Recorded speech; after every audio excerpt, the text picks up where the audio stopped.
Welcome to Reap What You Sow.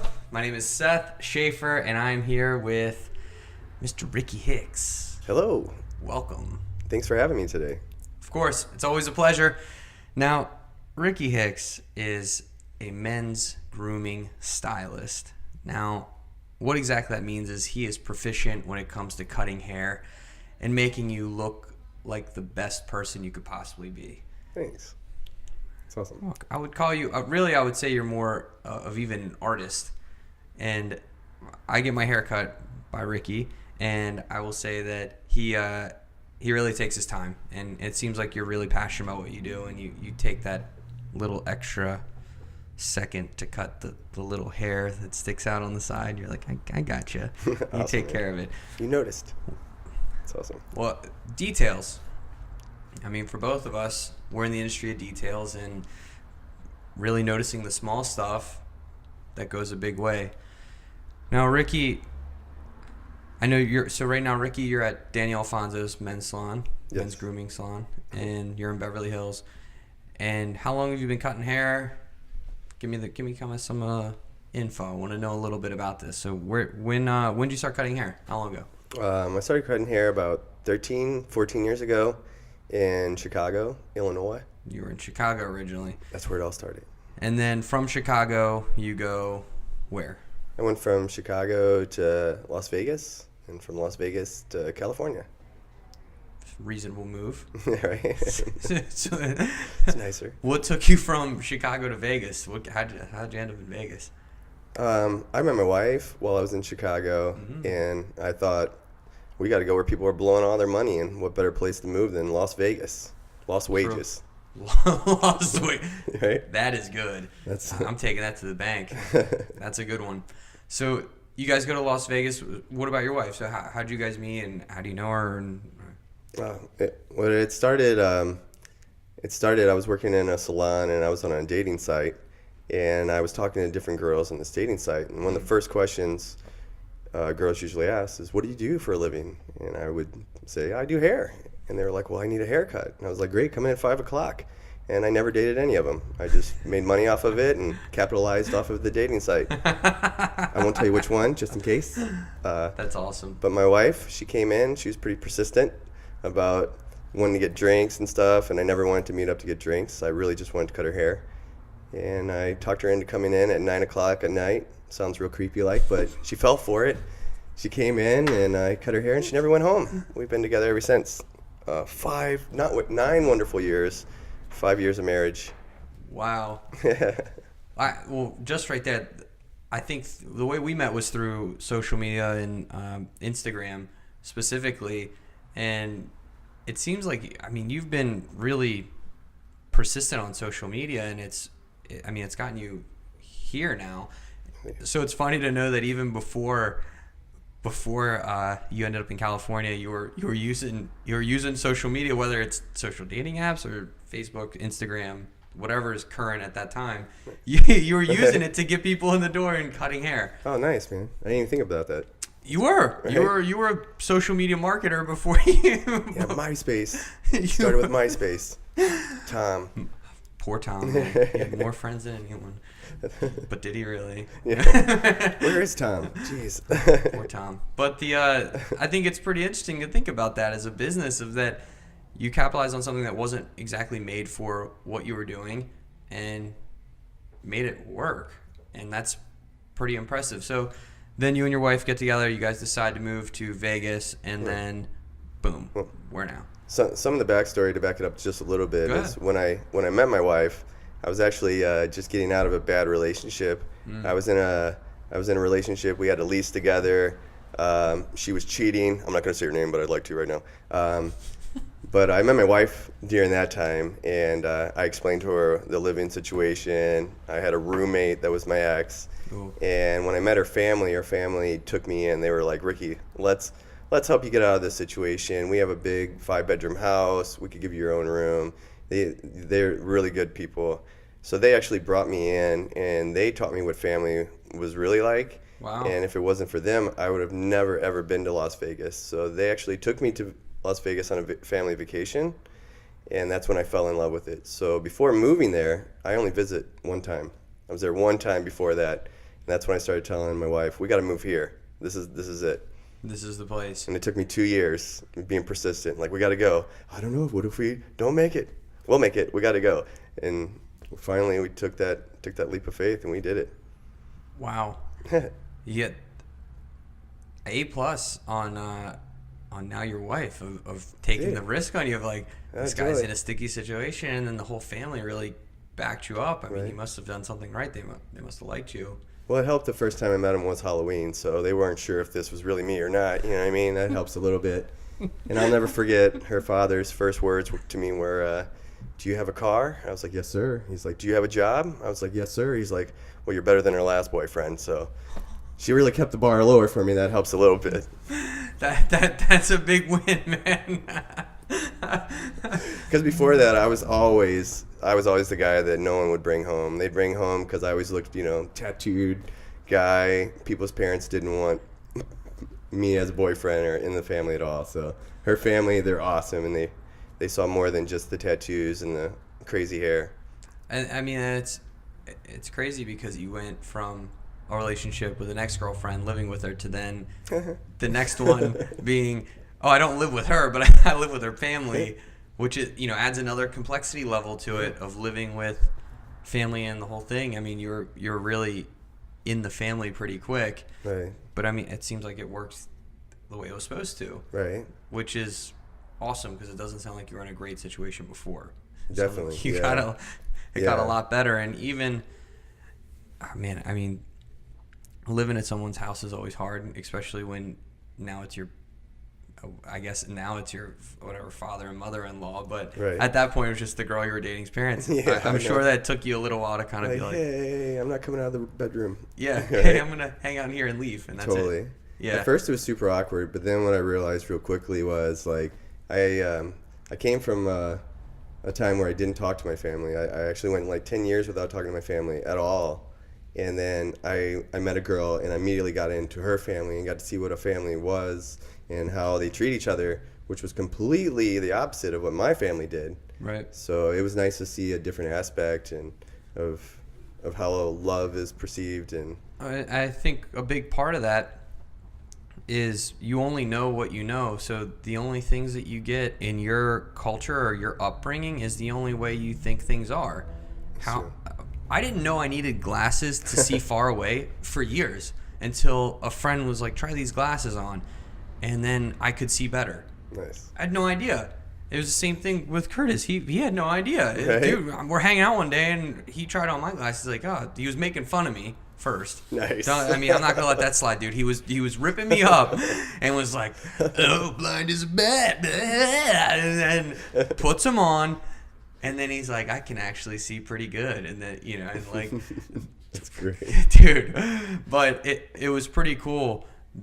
That same type of thing is how, as a kid, you don't know anything else until you go to your friend's house who has the huge house, and you're like, oh, whoa, I thought everyone lived in like this house or whatever. Oh, totally. So it's really nice to see. I mean, at least you finally figured out, oh, this is how things are supposed to work. And, right.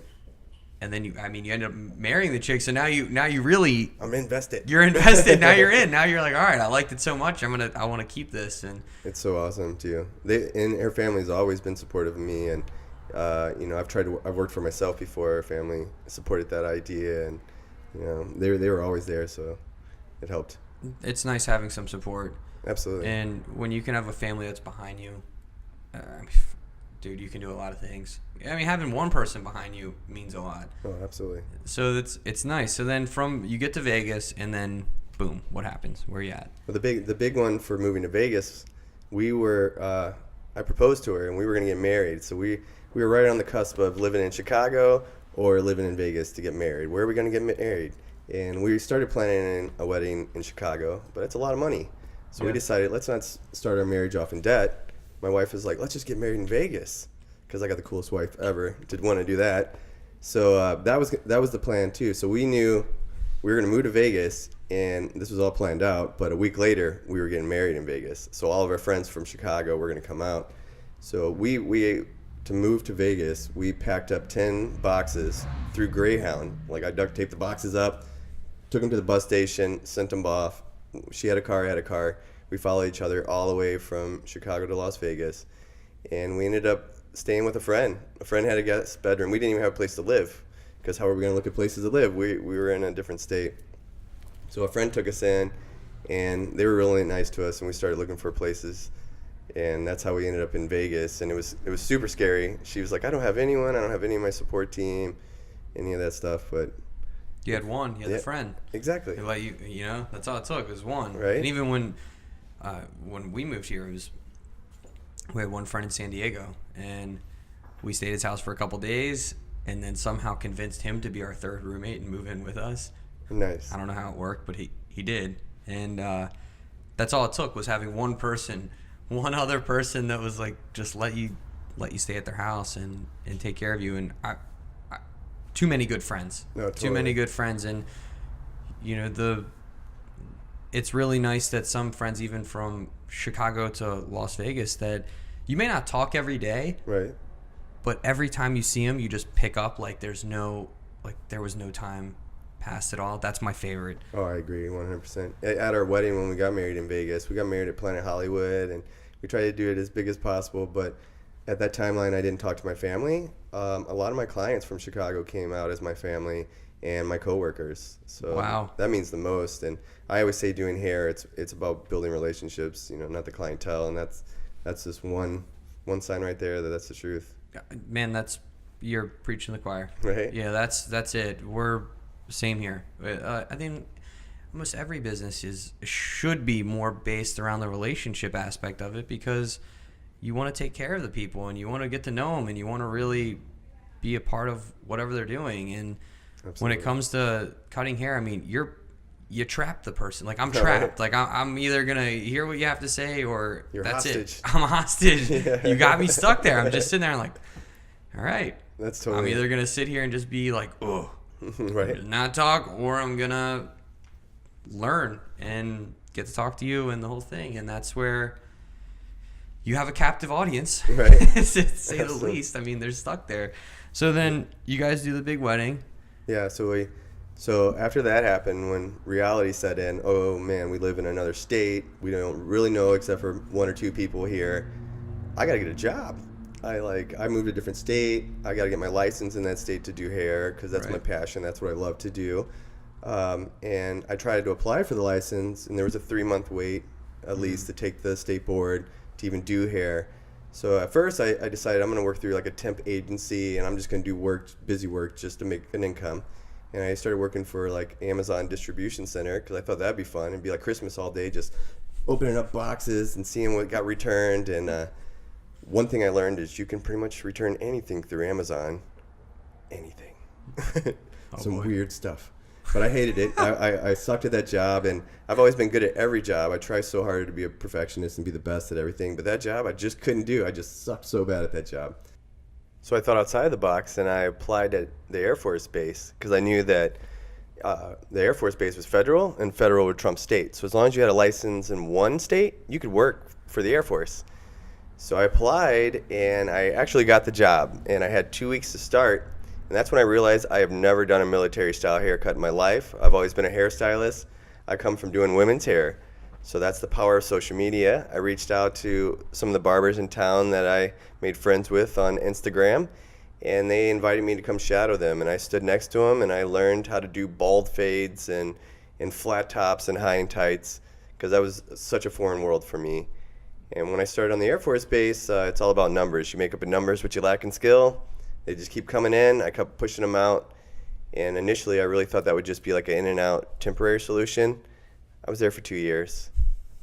Stuck around. Yeah. But there's that innovation again from you, of dating app to now getting people in the door to cut their hair, to I don't have a license, but I need to get one. So how about I just work at a federal government base? Right, You know, right. and say, oh, well, there's a problem. I'm just going to figure a way to fix it. Boom, here I am.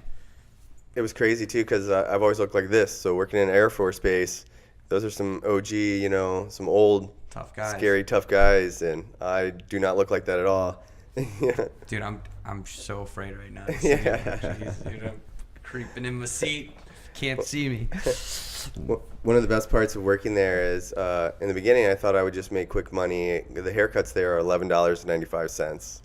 And I thought it would just be turn them out, just make as much as possible. I used to do 37, 40 haircuts a day. I was the slowest person there. They were doing 60, 70 haircuts a day, each barber there. Wow. But what happened was people started requesting me to do their hair. They liked me, and I was the best choice for the price. So I built these relationships with those guys, and they begged me. They're like, every time I come to get a haircut from you, I have to wait 2 hours because everybody wants a haircut from you. You should go work for yourself. If you go work for yourself, we'll support you. We'll follow you. We'll drive clear across town. We'll go anywhere. We just believe in you, Rikki, and we want to see you grow. So I did. I found another salon, a hair salon, that mainly doing women's hair, and I took all these macho military guys off the base and put them into a hair salon called Pigtails and Pompadours in Las Vegas, because nothing sounds more feminine and masculine than pigtails and pompadours. Wow. Yeah. So they drove to this place. Yeah. Was it far away, or what was the deal? I was at least 30 minutes from base. Yeah. So I mean, but it's not convenient. No, right? Was it more? Did it cost more too? Yeah, I had to charge him more, and that was the hardest part because I've always been passion over paycheck. So on the base it was $11.95s. I started charging $15, maybe $20. Some of the Marines that had to get haircuts every 7 days, I give them $10 haircuts. Yeah, because they're doing every week. They're coming in. Yeah, so I found myself really busy, but then I plateaued again because you can only grow so far when you're charging $15 a haircut. You can only do so many haircuts in one day. Right. That's when I had to make another move. And which led you? Well, then I've always wanted to educate. I always felt like I had something that I could teach other people, and I started looking for companies that maybe I could educate for, and I reached out to a lot of them, and none of them responded to me. And then a distributor... Slept on you. Yeah. Slept on you. Man. A distributor came through this product called 1821 Man-Made, and when I found this product, it smelled like sweet tobacco, like pipe tobacco and whiskey and vanilla, and I'm like, this smells like a man. I bet these military dudes would like this. I bet they would love it. So I got the salon owner to start carrying that product, and all these guys started buying it. So here I am. I got guys that are getting $15 haircuts and buying products that cost $24. That's a weird situation. That's when I started to discover value a little more in life and true potential. Makes sense. Yeah, You're right? like, this jar of gel is worth more than my hour haircut. Yeah, what am I doing? I'm doing something wrong. So loving the product so much, I was like, maybe I can educate for 1821. So I asked my distributor, I was like, do they ever come to town? And he was like, yeah, they come to town. And I was like, well, could I go meet them? And he was like, I'll let you know next time they come to town. I'll introduce you. So about 3 months later, they come to town. I go to a class at another salon. I went into the Lion's Den, a competitor salon, and I sat in on the class, and I met the owners of this company, and I said, hey, I want to be a brand ambassador. I want to be an educator. I was super eager. And they were like, I'll tell you what, we'll send you some products. We'll send you a cutting cape. Just tag us some photos on Instagram. But I decided to go hard on that, and I started making videos with GoPros and started creating all this value because I'm really, really big into personal development and educating yourself. And I know that you should always do more than you get paid to do to invest in your future. So I'd keep doing these haircuts, keep taking pictures of them, repping 1821 the whole time. And the whole time I'm doing this, everyone in my life is saying, Rikki, stop doing stuff for free. Don't make videos for a company without them paying you. Stop tagging them in every photo without them paying you to do it. And I would always say, you don't understand how value works. You have to do more in order to get more. And then one day, Aston from 1821 contacts me and says, Rikki, what are you doing? You're not charging enough for haircuts, man. You're doing everything right. Your videos are on point. Your experience is everything. You're doing everything we represent. But why can't you charge more? And I'm like, I'm trying. I just don't want to leave these guys, and they depend on me. And I just had the hardest time. And this kind of leads me into moving to California. So one day, the salon owner that I work for now, Daniel Alfonso, contacts me on Facebook, another platform, and he says to me, hey, Rikki, you ever thought about moving to California? And I was sitting next to my wife, and I looked at her, and we laughed. No, thanks, man. That's what I said. Responded, nope. And 2 weeks later, he hit me up again. Hey, Rikki, I really want to meet you. I'll come to Vegas to meet you, or you can come to California. And I said, okay, I'll come to California, but it's a package deal. You got to meet my wife too. And he's like, all right. So we went out to California, and I went into his beautiful salon, and the place is gorgeous too. Oh, thank you, man. Yeah, the place is awesome. When I went in there was only two guys, Daniel and Robert, and both of those guys I've always looked up to in the hair industry. It was a little intimidating. I go in there, and they asked me if I could help them. They're like, hey, we have a few clients that need to get in. Could you do a few haircuts for us? And that was their way of auditioning me without telling me, which is pretty smooth. So I started doing it, and my wife's watching the whole time, and she's telling me, like, this, you belong there, Rikki. You belong there. So after we leave, of course they're offering me a job, like, hey, we really want you to work here. And my wife's like, all right, we should do it. So I started working in LA while living in Vegas. I used to drive back and forth every other week. I would live in Vegas one week. I'd live in California in an Airbnb the next week. I did this for 4 trips, thinking I could do this for the rest of my life. I just thought I could do it. And then finally my wife's like, we got to move to LA. Gotta move. So Absolutely. What's the 4 or 5 hours to get? Yeah, about 4 hours, 7 minutes, front door. That's I had it down. Yeah, you knew. So when we actually moved to LA, we signed the lease online, and we didn't even see the place until we got there with the U-Haul truck. I just thought, well, let's be a risk taker. It's worked well this far. Let's just go for it, all or nothing. And we moved to Beverly. That's what happened. We just made it happen. And here we are, still pushing forward. Wow. Thanks. Yeah, it's one of those things. Just go for it.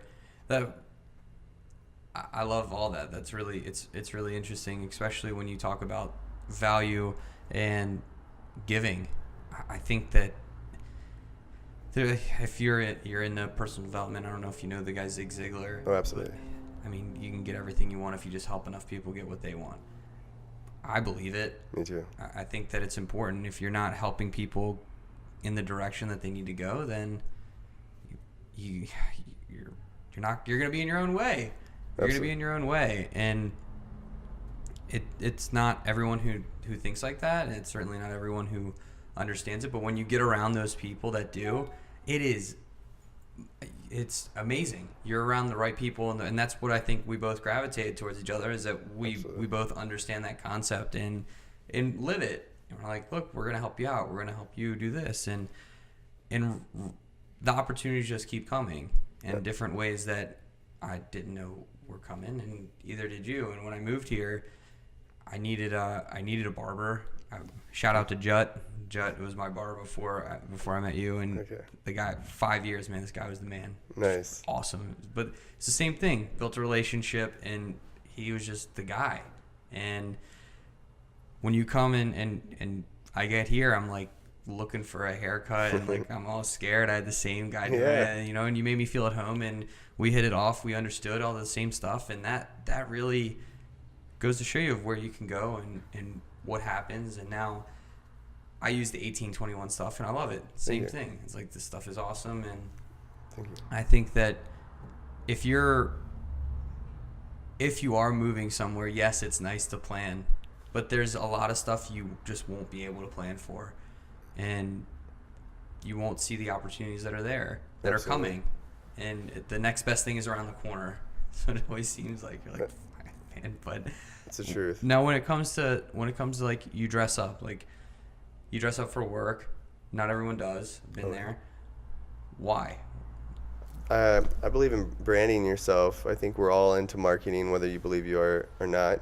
We all do it, and we all should have a personal brand. It helps separate you from everyone else. I have a bit of a backstory where I was homeless for 2 years of my life, and during that time, I did whatever I could to survive, and my looks were not the best. And now that I have a little bit of money in life, I like to dress the way that I feel, and I feel like people treat you the way that you look. So if you want to be treated like a boss, you look like a boss. You dress up. And that's what I do. And I don't do it in an expensive way at all. I'm balling on a budget over here. I'm pretty good at it. Yeah, but that, it's important. That's where what was it? Dress for the job you want. That whole attitude, that whole thing, and the branding side of things, it's true. I mean, I can't tell you how many guys are. One client in particular, his name's John Hansen, and he runs a mobile auto service where they come to your house, they come to the side of the street, they fix fleet vehicles, but they're mechanics that show up, fix your stuff, and they're out. And John is now the he's been the owner of it and the founder, but now his role has changed. But as a mechanic, you don't think of well-dressed guy. That's true. He does. This dude looks sharp no matter what, and he likes funky stuff. He likes different things, and he branded himself. And when he shows up to these events and shows up to places, and he's all dressed up and he's talking about mechanics and cars and things, people are like, wow.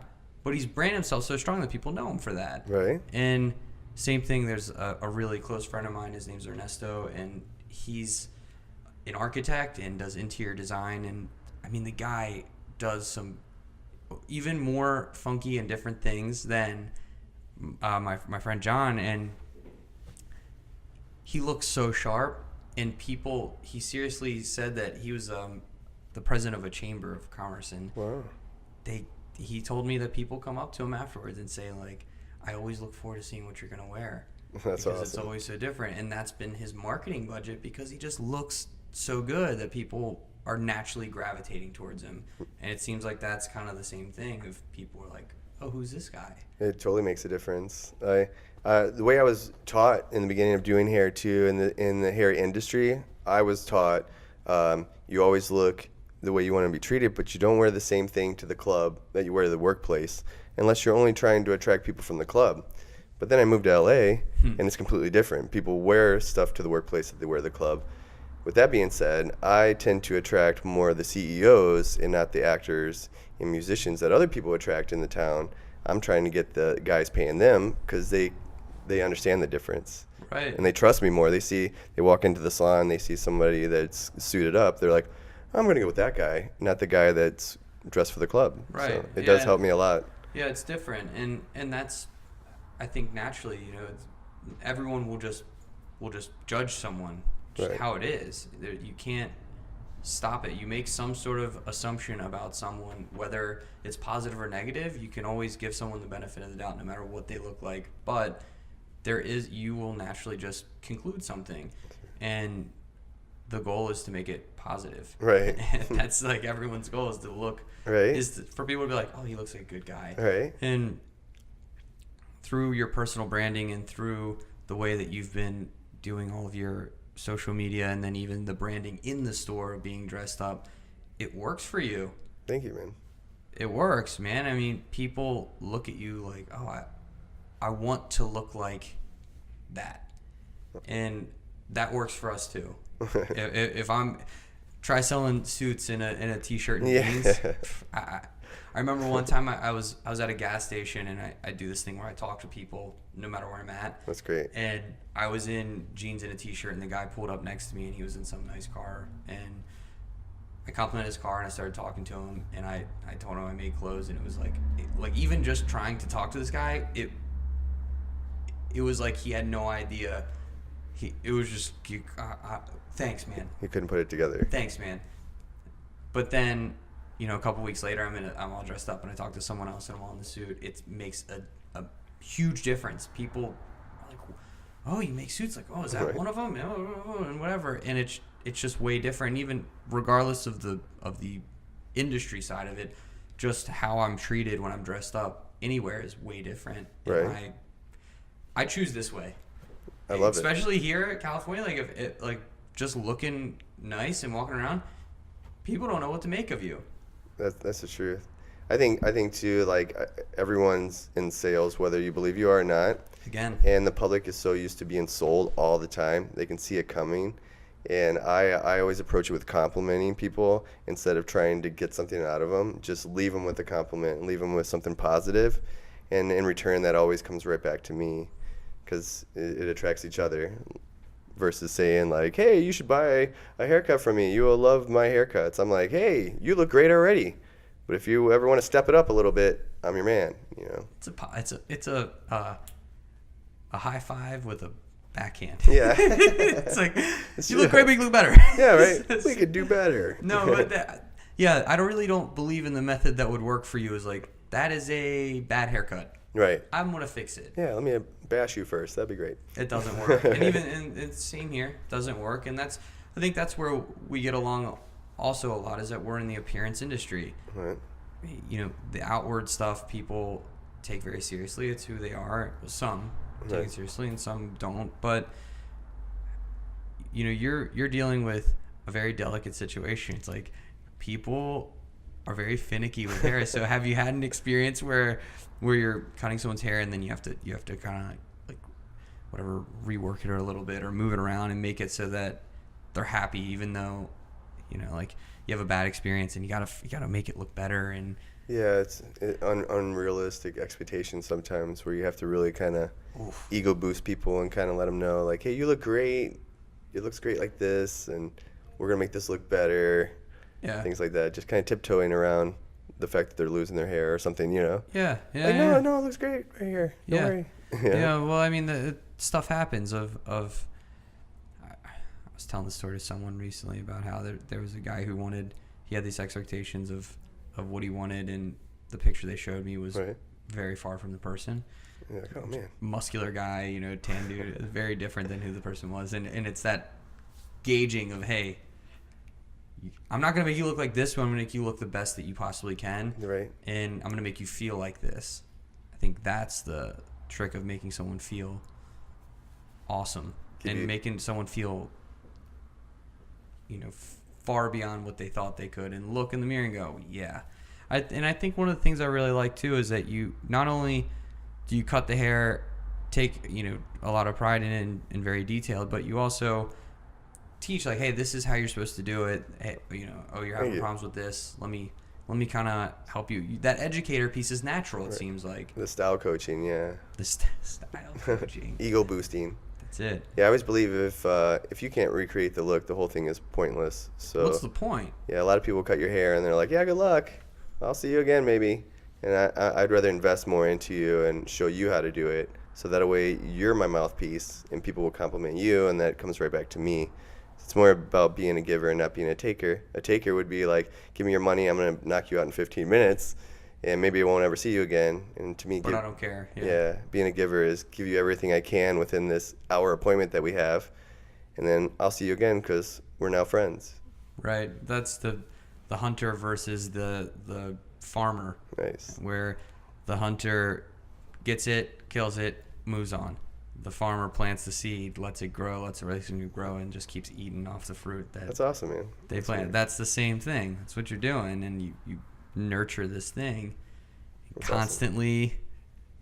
You know, you just keep eating from it instead of finding all this stuff and doing other things. But the one thing too that, you know, that we talked about too, of I think that also connected us was through the nonprofit stuff that we're doing here and that you'll be in on soon, of recycling suits and getting people up on their feet. I mean, I see direct correlation of the dressing up and how someone feels. Totally. Yeah. In extremes. You know, I see it from people who buy clothes for me personally, and then also from people who are getting clothes for free. And truthfully, I mean, that's always going to trump. It always works. It's so much fun when you're seeing these guys and they've never owned a suit before, and then they're just ear to ear. And one of the powerful things of why I bring this up is one of the powerful things this guy said to me is, he said, I feel like people don't know where I've been. And that's really cool to know that, you know, because he looks so different that people wouldn't judge him on who he used to be. Yeah, that's and awesome. Who he is now. Same to you. So, family life stuff. You live around here. You guys have moved. Any plans to move somewhere else? Any ideas? No? Probably not. Maybe I'll venture into different neighborhoods, but I'm not leaving the state. It's pretty nice, isn't it? Yeah, it's sunny every day. It's like 70 degrees every day.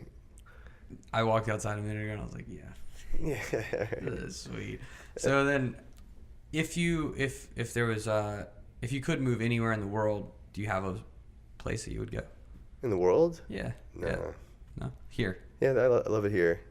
I'm not even like, hey, pay for everything, just go. I'm just grateful to be here. Like I always reflect on that I came from the Midwest where it would be gray a lot of the times, and now I live in an area where I have palm trees. And I definitely, you know, I have a little dog. I have a little corgi, and when I walk the dog, nice. I always look up in the air, and I look at the the palm trees, because I'm not used to seeing that, and I like to reflect and be grateful of that, because it's those little things that keep everything going and moving forward. I agree with that, and that was the big thing for me to live here, is being by the ocean. Nice. It is a nice way to sit and just look and just be like, wow, we're here, and just take a big deep breath and be like, all right. Right. The ongoing thing that I heard from Brian Tracy or Zig Ziglar, one of them said that the foreigner comes to, or actually the person who lives somewhere looks outside the window and goes, oh, what's the deal? Right. What's the deal? The weather or whatever. The foreigner comes in and goes, what a deal. Yeah. What a deal, man. What a deal. And that's it. We're on the same page. I'm not freezing. Right. I think it rained once in 7 minutes and 7 months. I'm like, I got. That's so great. One of my favorite things that I like to reflect on and I look back on my past with is when I first started doing hair, like 13 years ago in Chicago. A lot of my clients told me, they were like, Rikki, one day you're going to be in Hollywood doing hair. And I was always like, oh, okay. All right. Yeah. Sure. One day. And now I look back, I'm like, holy shit, I'm here. I'm in Hollywood doing hair, and I didn't even think that was happening. And I always talk to clients, and this is the big thing to me is, I think as we grow as people, we always forget that the windshield is bigger than the rearview mirror, and we always see where we're trying to go, and we often forget how far we've already come. And I think it's really important to stop and look back at how far we've come. The journey is success. It's not always the destination. It's the constant momentum. It's the moving. That's good advice. Is there anything you want to give to someone who is new to cutting hair, or someone who wants to get in the industry? Is there anything that you'd give, or I guess better yet, what advice would you give yourself? Nice. A little bit is always work harder on yourself than you do on the workplace. Because if you work hard on the workplace, you'll make a living, but if you work hard on yourself, you'll make a fortune. So always be a risk taker and always create value for yourself. Those two things, you'll never fail. Solid advice. Rikki, last words, last remarks, anything you want to say, public service announcements, you want to tell us anything crazy? If you believe in yourself, you can do anything. I should be a great example of that. Like I've told you throughout this experience so far, as I've been homeless and I've done haircuts for $11.95, and I'm now in Beverly Hills doing haircuts. If I can do it, anyone can do it. And just believing in yourself and just taking that risk. I believe in that, and that's a great way to end this awesome podcast with Rikki Hixx. Thank you. Thank you so much for coming out. I appreciate it. This has been monumental. Thank you, man. It's really been good, man. I've really enjoyed it. So thank you. This is Reap What You Sow, and we are now finished.